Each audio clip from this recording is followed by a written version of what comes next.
Hello, hello.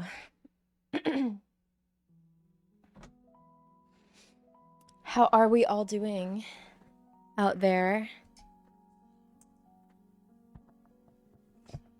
Gotta make an entrance. Out there in the Twitchiverse. I hope everyone's doing well. Happy Thursday. And you know what that means. Thursday means Jane Austen time.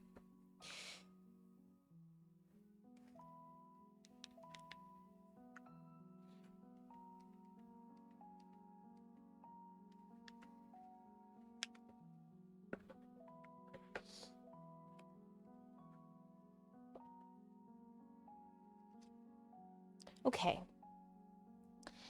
I don't have very much I want to read today because I realized it's only 9 pages until the end of this volume, and I figured it'd be good to just start volume 2 on the next stream rather than kind of end volume 1 and then go into volume 2. It's just easier to have a clean break there. So won't have too much to get through today.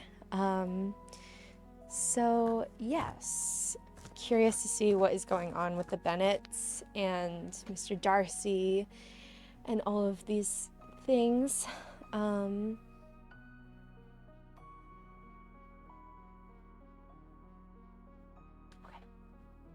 Yes. All right. So I'm going to read the last paragraph first of chapter 20. So, "My dear madam," replied he. Let me just read this. "My conduct may be objectable in having accepted my dismission of your daughter's lips instead of your own, but we are all liable to error. I have certainly meant well for the whole affair. My objection has been to secure amicable companion for myself, with due consideration for the advantage of your family, and if my manner has been at all reprehensible, I here beg leave to apologize." Yes, I'm remembering now because he wanted this man, I forget his name, but he wanted to marry, which one? Kitty, I think. And they kept telling him no, and he was so sure of himself. Yes.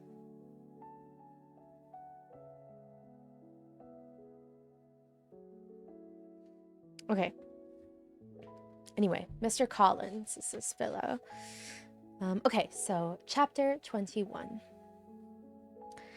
The discussion of Mr. Collins' offer was now nearly at an end, and Elizabeth had only to suffer from the uncomfortable feelings necessary attending it, occasionally with some parish allusion of her mother. As for the gentleman himself, his feelings were chiefly expressed, not by embarrassment or dejection, or by trying to avoid her, but by stiffness of manner and resentful silence. He scarcely ever spoke to her, and the assiduous attentions which he had been so sensible of himself were transferred for the rest of the day to Miss Lucas, whose civility in listening to him was a seasonable relief to them all, and especially to her friend. The morrow produced no abatement of Mrs. Bennet's ill humour or ill health. Mr. Collins was also in the same state of angry pride. Elizabeth had hoped that his resentment might shorten a visit, but his plan did not appear at least affected by it. He was always to have gone on Saturday, and to Saturday he still meant to stay. After breakfast, the girls walked to Meryton to inquire if Mr. Wickham had returned, and to lament over his absence from the Netherfield ball. He joined them on entering the town, and attended them to their aunt's, where his regret and vexation and the concern of everybody was well talked over. To Elizabeth, however, he voluntarily acknowledged that the necessity of his absence had been self-imposed. "I found," said he, "as the time drew near, that I had not better to meet Mr. Darcy, that to be in the same room, the same party with him for so many hours together might be more than I could bear, and that scenes might arise unpleasant to more than myself. She highly approved his forbearance, and they had leisure of a full discussion of it. And for all the commendation which they civilly bestowed on each other, as Wickham and another officer walked back with them to Longbourn, and during the walk he particularly attended to her. His accompanying them was a double advantage. She felt all the compliment it offered to herself, and it was most acceptable as an occasion of introducing him to his father and mother. Soon after their return, a letter was delivered to Miss Bennet. It came from Netherfield and was opened immediately. The envelope contained a sheet of elegant, little, hot-pressed paper, well converted with a lady's fair, flowing hand, and Elizabeth saw her sister's countenance change as she read it, and saw her dwelling intently on some particular passages. Jane recollected herself soon, and putting the letter away, tried to join with the usual cheerfulness in the general conversation. But Elizabeth felt an anxiety on the subject which drew off her attention even from Wickham, and no sooner had he and his companion taken leave than a glance from Jane invited her to follow her upstairs.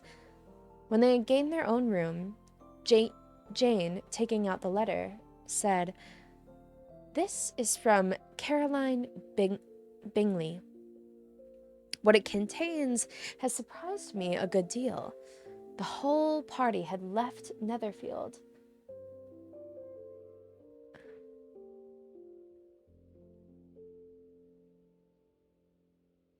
by this time, and are on their way to town without any intention of coming back. You shall hear what she says."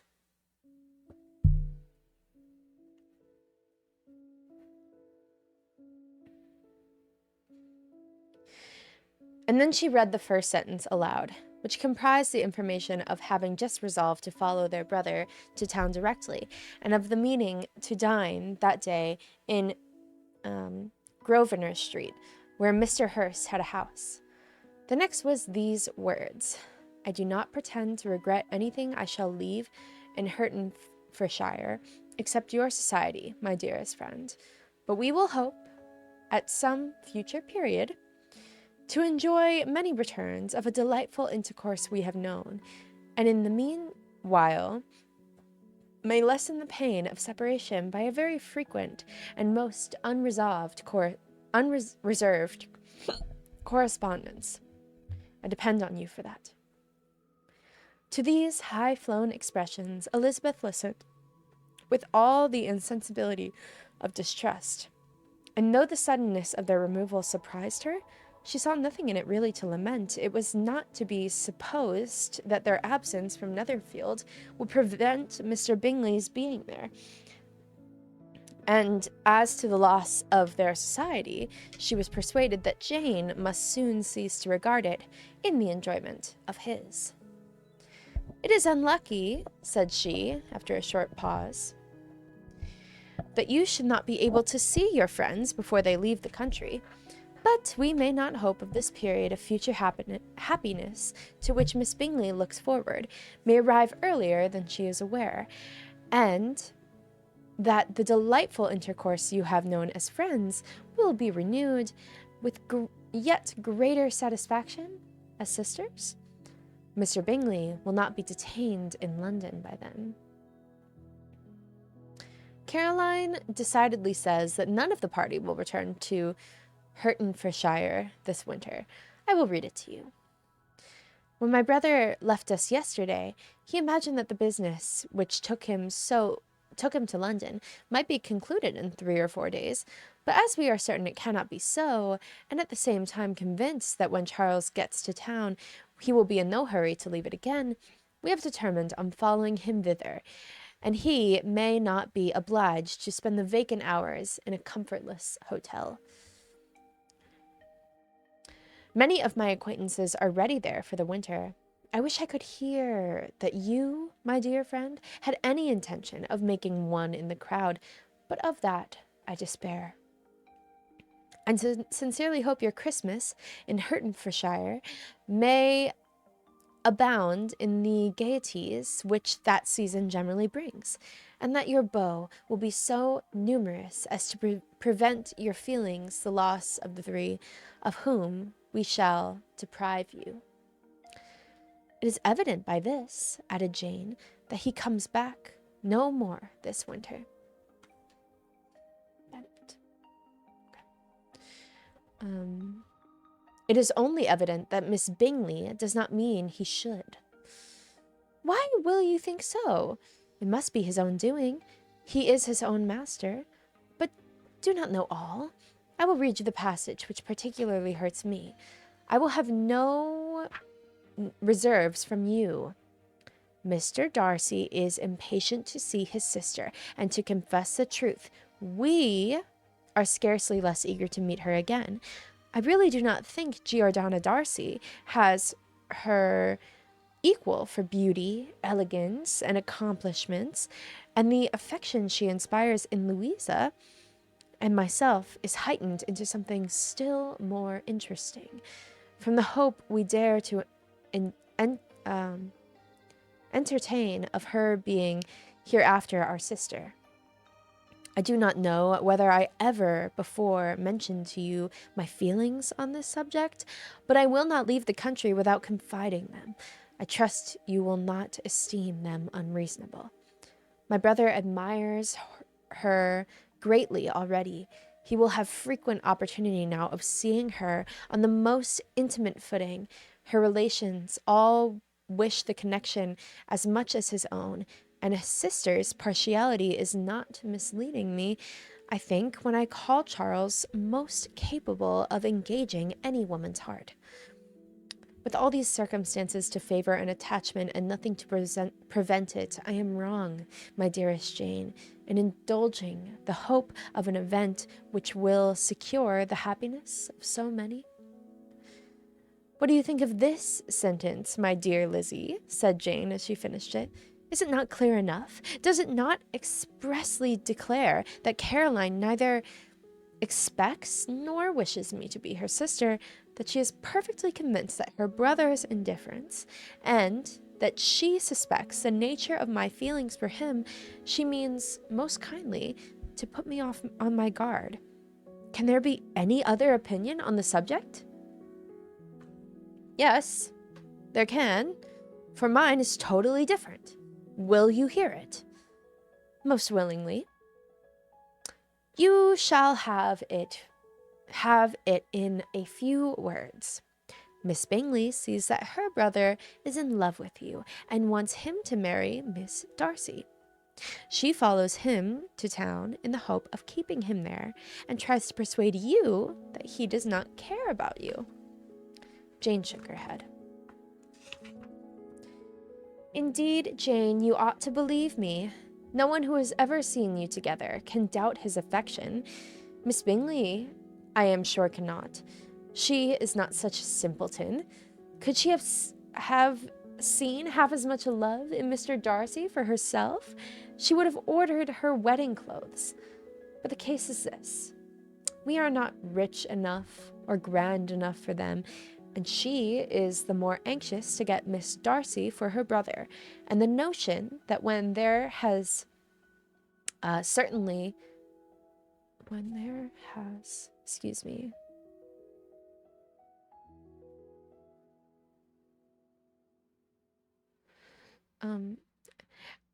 from the notion that when there has been one intermarriage, she may have less trouble in achieving a second, in which there is certainly some ingenuity, and I dare say it would succeed if Miss de Bow were out of the way. But, my dearest Jane, you cannot seriously imagine that because Miss Bingley tells you her brother greatly admires Miss Darcy, he is in the smallest degree less sensible of your merit that when he took leave of you on Tuesday, or that I will be in her power to persuade him that instead of being in love with you, he is very much in love with her friend. If we thought alike of Miss Bingley, replied Jane, your representation of all this might make quite easy. But I know the foundation is unjust.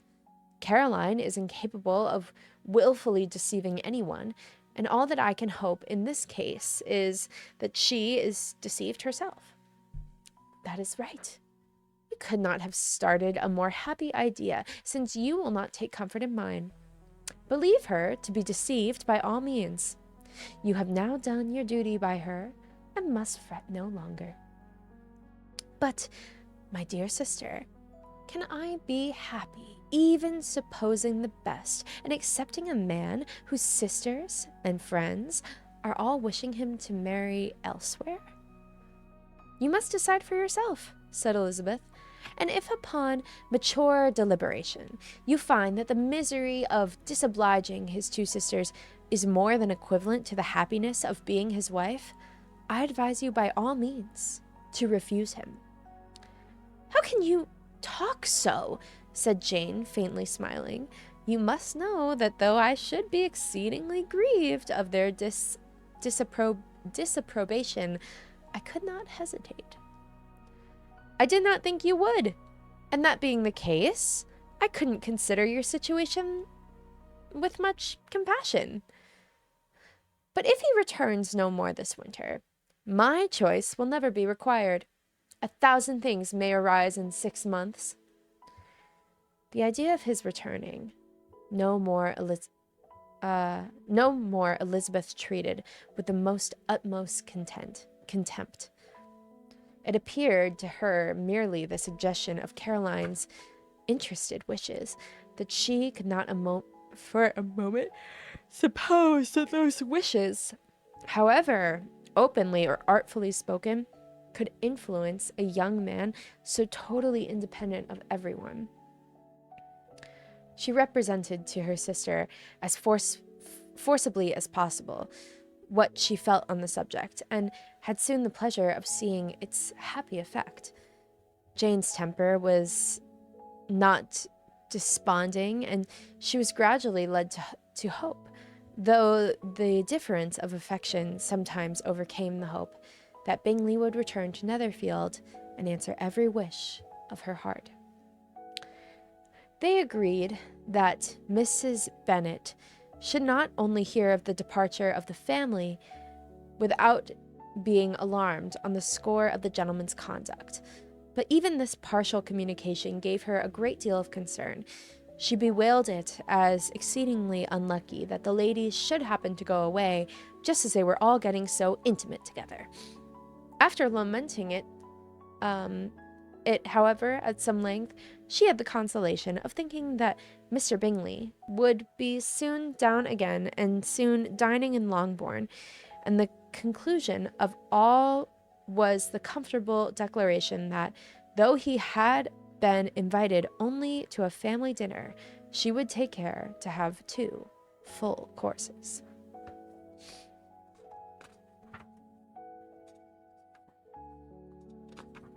Okay.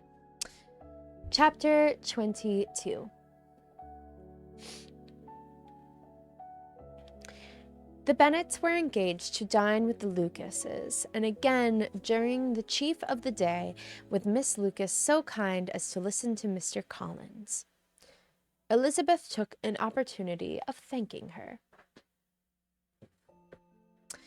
It keeps him in good humor, said she, and I am more obliged to you than I can express. Charlotte assured her friend of the satisfaction in being useful, and that it amply repaid her for her little sacrifice of her time. This was very amiable, but Charlotte's kindness extended further than Elizabeth had any conception of. Its object was nothing less than to secure her from any return of Mr. Collins' addresses, by engaging them toward herself. Such was Miss Lucas's scheme, and appearances were so favorable when they had parted at night that they felt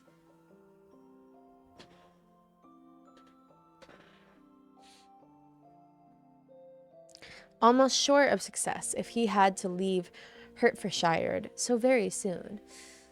But here she did injustice to the fire and independence of his character, for it led him to escape out of Longbourn House the next morning with admirable slyness, and hasten to Lucas Lodge to throw himself at her feet.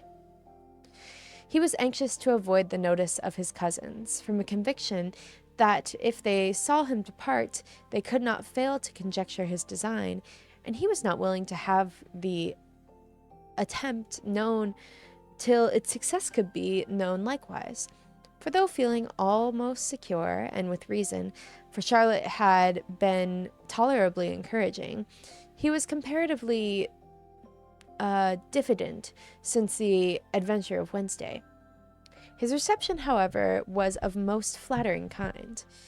Miss Lucas perceived him from an upper window as he walked toward the house, and instantly set out to meet him accidentally in the lane. But little had she dared to hope that with so much love and eloquence awaited her there. In as short a time as Mr. Collins's long speeches would allow, everything was settled between them to the satisfaction of both. As they entered the house, he earnestly entreated her to name the day that was to make him the happiest of men, and though such a solicitation must be waived for the present, the lady felt no inclination to trifle with his happiness. The stupidity with which he was favored by nature must guard his courtship from any charm that could make a woman wish for its continuance, and Miss Lucas, who accepted him solely for the pure and disinterested desire of an establishment, cared not how soon the establishment was gained. Sir William and Lady Lucas were speedily applied for their consent, and it was bestowed with a most joyful alacrity. Mr. Collins' present circumstances made it almost eligible. It made it a most eligible match for their daughter, to whom they could give little fortune, and his prospects of future wealth were exceedingly fair. Lady Lucas began directly to calculate with more interest than the manner had ever excited before how many years longer Mr. Bennet was likely to live, and Sir William gave his decided opinion, and whether Mr. Collins should be in possession of the Longbourn estate, it would be highly expedient that both he and his wife should make their appearance at St. James. The whole family, in short, were properly overjoyed in the occasion. The younger girls formed hopes of coming out a year or two sooner than they might otherwise have done, and the boys were relieved from their apprehension of Charlotte dying an old maid. Charlotte herself was tolerably composed. She had gained her point, and had time to consider it. Her reflections were, in general, satisfactory. Mr. Collins, to be sure, was neither sensible nor agreeable. His society was irksome, and his attachment to her must be imaginary. But still, he would be her husband. Without thinking highly either of men or of matrimony, marriage had always been her object. It was the only honorable provision for well-educated young women of small fortune, and however uncertain of given happiness must be their pleasant preservative from want. This preservative she had now obtained at the age of 27. Without having ever been handsome, she felt all the good luck of it. The least agreeable circumstance of the business, and the surprise it must occasion to Elizabeth Bennet, whose friendship she valued beyond that of any other person. Elizabeth would wonder, and probably would blame her, and though her resolution was not to be shaken, her feelings must be hurt by such disapprobation. She resolved to give her the information herself, and therefore charged Mr. Collins, when he returned to Longbourn to dinner, to drop no hint, therefore charged Mr. Collins, when he returned to of what had passed before any of the family. A promise of secrecy was, of course, very dutifully given, but it could not be kept without difficulty, for the curiosity excited by his long absence burst forth in such very direct questions on his return as required some ingenuity to evade, and he was in the same time exercising great self-denial, for he was longing to publish his prosperous love.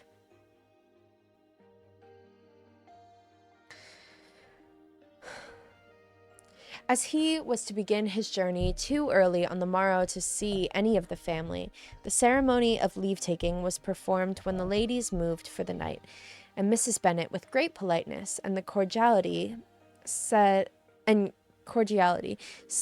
how happily they should be to see him at Longbourn again, whether his other engagements might allow him to visit them. "My dear madam," he replied, "this invitation is partially gratifying, because it is what I've been hoping to receive, and you may be very certain that I shall avail myself of it as soon as possible." They were all astonished, and Mr. Bennet, who could by no means wish for so speedy a return, immediately said, "But is there not danger of Lady Catherine's disapprobation here, my good sir? You had better neglect your relations than run the risk of offending your patroness." "My dear sir," replied Mr. Collins, "I am particularly obliged to you for this friendly caution, and you may depend upon my not taking so material a step without her ladyship's concurrence." "You cannot be too much off your guard. Risk anything rather than her displeasure, and if you find it likely to be raised by your coming to us again, which I should think exceedingly probable, stay quietly at home, and be satisfied that we shall take no offense. Believe me, my dear sir, my gratitude is warmly excited by such affectionate attention, and depend upon it, you will speedily receive from me a letter of thanks for this, and as well as any other mark of your regard during my stay at Hertfordshire. As for my fair cousins, though my absence may not be long enough to render it necessary, I shall now take the liberty of wishing them health and happiness, not excepting my cousin Elizabeth." With proper civilities, the ladies then withdrew, all of them equally surprised to find that he meditated a quick return.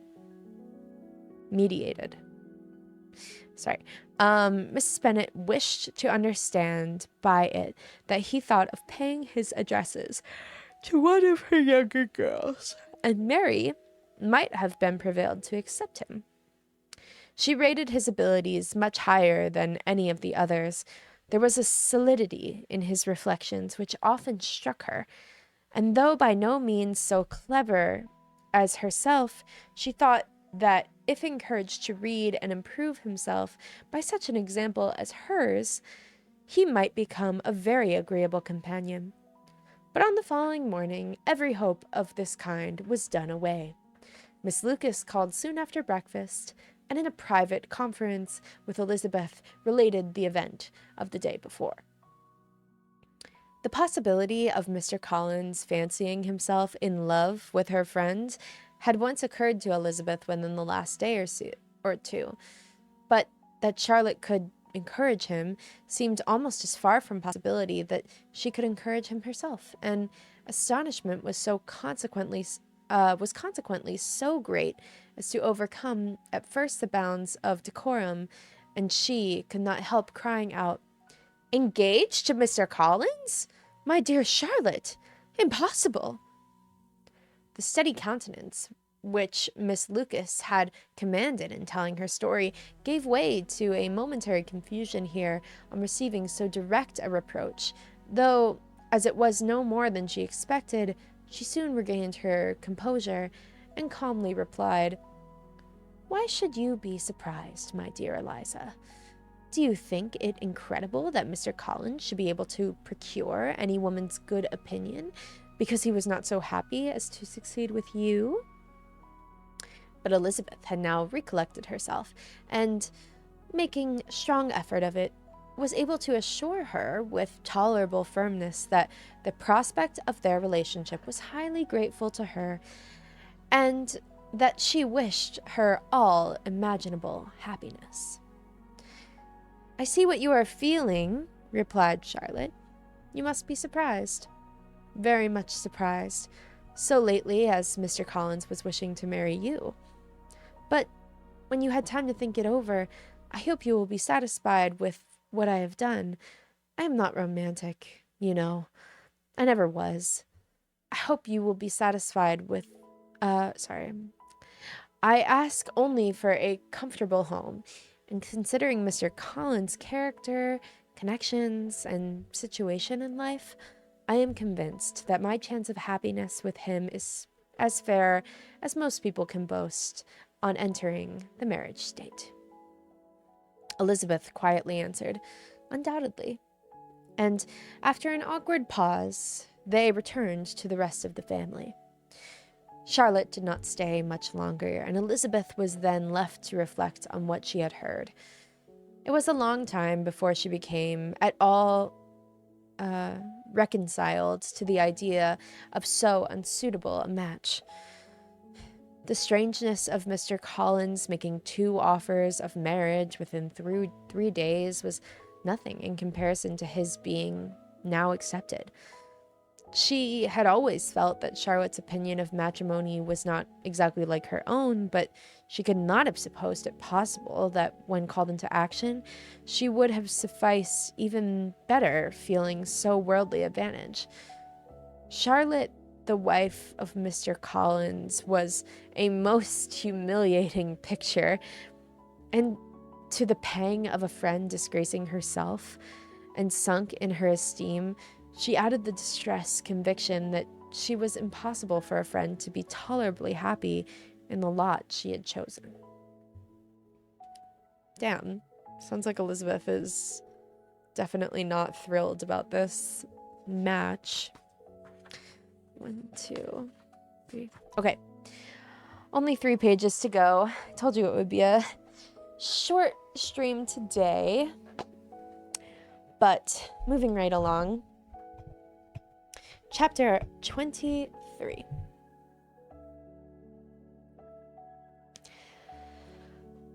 Elizabeth was sitting with her mothers and sisters, reflecting on what she had heard, and doubting whether she was authorized to mention it, when Sir William Lucas himself appeared, sent by his daughter to announce her engagement to the family.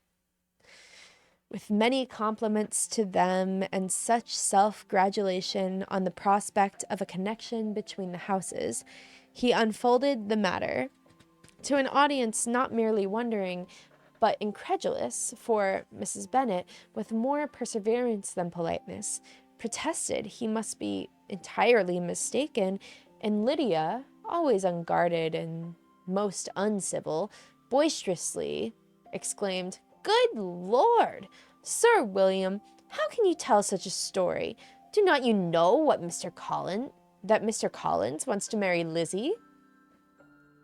Nothing less than the complacence of a courtier could have borne with the anger such treatment, but Sir William's good breeding carried him through it all, and though he begged to leave to be positive to the truth of his information, he listened to their intermediate with the most forbearing courtesy. Elizabeth, feeling it incumbent on her to relieve him from so unpleasant a situation, now put herself forward to confirm his account, but mentioning her prior knowledge of it from Charlotte herself, and endeavoring to put a stop to the exclamations of her mother and sisters, but the earnestness of her congratulations to Sir William, in which she was readily joined by Jane, and by making a variety of remarks on the happiness that might be expected from the match, the excellent character of Mr. Collins, and the convenient distance of Hunsford from London. Mrs. Bennet was, in fact, too much overpowered to say a great deal while Sir William remained, but no sooner had he left than her feelings found a rapid vent. In the first place, she persisted on disbelieving the whole of the matter. Secondly, she was very sure that Mr. Collins had been taken in. Thirdly, she trusted that they would never be happy together. And fourthly, that the match might be broken off. Two interferences, however, were plainly deducted from the whole. One, that Elizabeth was the real cause of the mischief, and the other, that she herself had been barbarously used by them all. And on the 2 points she principally dealt during the rest of the day. Nothing could console and nothing could appease her. Nor did that day wear out her resentment.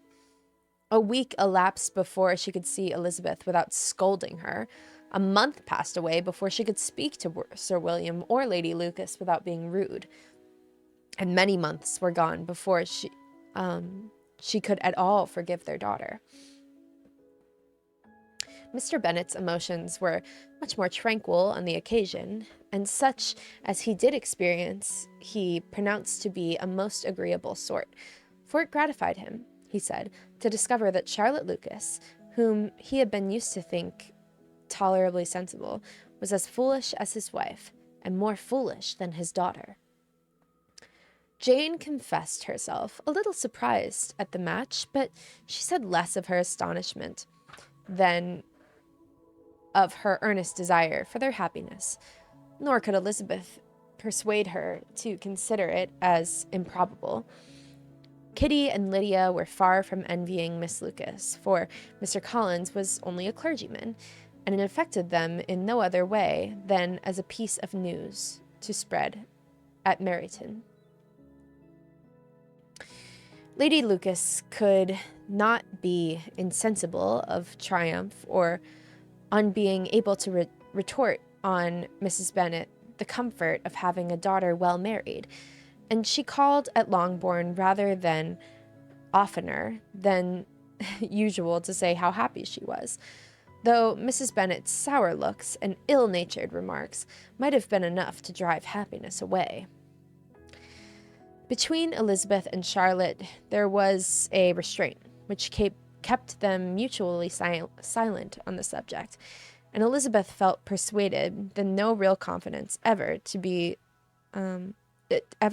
subsistent between them again. Her disappointment in Charlotte made her turn with fonder regard to her sister, and whose restitute and delicacy she was sure her opinion could never be shaken, and for whose happiness she grew daily more anxious, as Mr. Bingley had now gone a week, and nothing had heard of his return. Jane had sent Charlotte an early answer to her letter, and was counting the days until she might reasonably hope to see her again.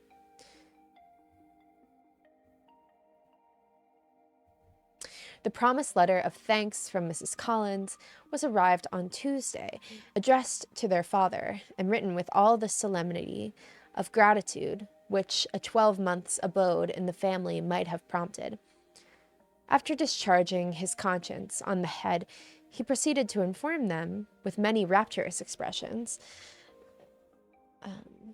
of his happiness in having obtained the affection of their amiable neighbor, Miss Lucas, and then explained that it was merely with the view of enjoying her society that he had been so ready, so close, with their kind wish of seeing him again in Longbourn, whither he hoped to be able to return on Monday fortnight.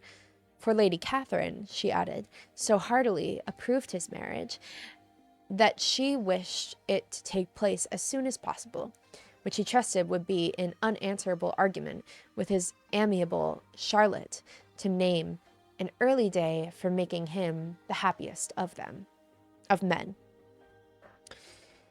Mr. Collins' return to Hertfordshire was no longer a matter of pleasure to Mrs. Bennet.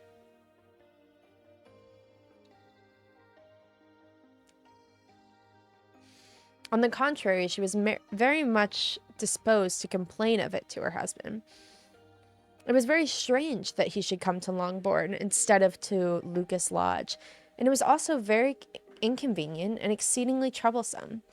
She hated having visitors in the house while her health was so indifferent, and lovers were, of all people, the most disagreeable. Such were the gentle murmurs of Mrs. Bennet, and they gave way only to the greater distress of Mr. Bingley's continued absence. Neither Jane nor Elizabeth were comfortable on this subject. Day after day passed away without bringing any other tidings of him than the report which shortly prevailed in Meryton of his coming no more to Netherfield the whole winter. A report which highly incensed Mrs. Bennet, and which she never failed to contradict as a most scandalous falsehood. Even Elizabeth began to fear, not that Bingley was indifferent, but that his sisters would be successful in keeping him away. Unwilling as she was to admit an idea so destructive of Jane's happiness and so dishonorable to the stability of her lover, she could not prevent its frequent recurring. The united efforts of his two unfeeling sisters and of his overpowering friend, assisted by the attractions of Miss Darcy and the amusements of London, might be too much, she feared, for the strength of his attachment. As for Jane, her anxiety was his suspense that, of course, more painful than Elizabeth's, but whatever she felt was as desirous of concealing. And between herself and Elizabeth, therefore, the subject was never alluded to.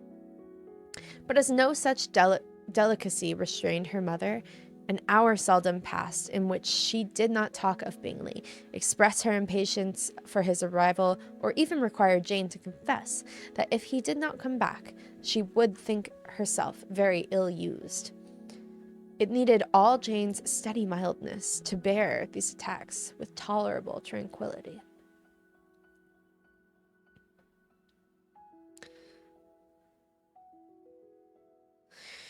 Mr. Collins returned most punctually on the Monday fortnight, but his reception at Longbourn was not quite so gracious as it had been on their first introduction.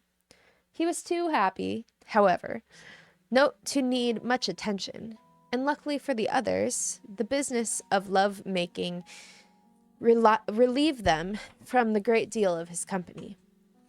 The chief of every day was spent by him at Lucas Lodge, and he sometimes returned to Longbourn only in time to make an apology for his absence before the family went to bed.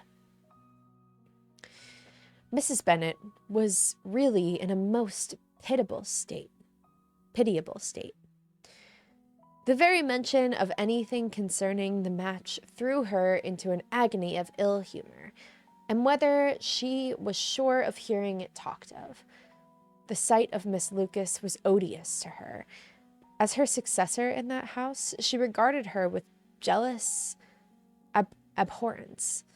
Whether Charlotte came to see them, she concluded her to be anticipating the hour of possession.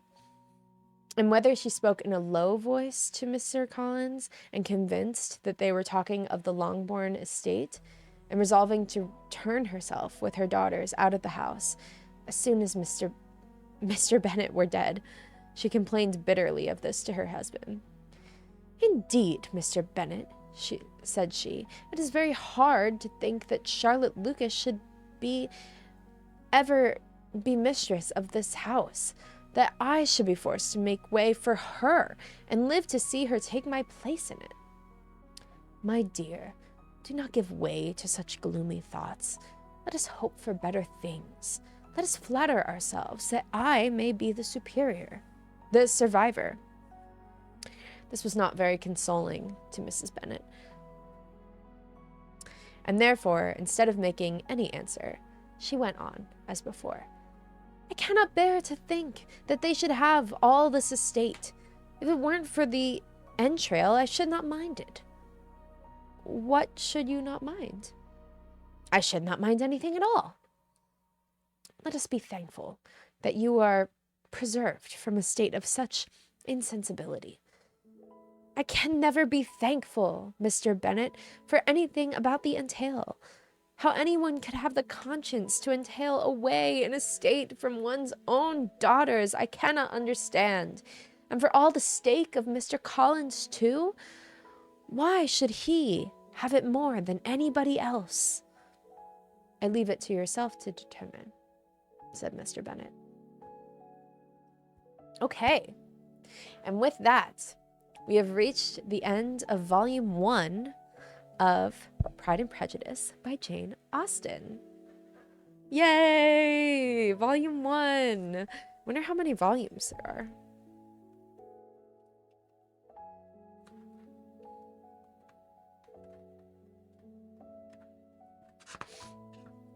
Ah, okay, 3.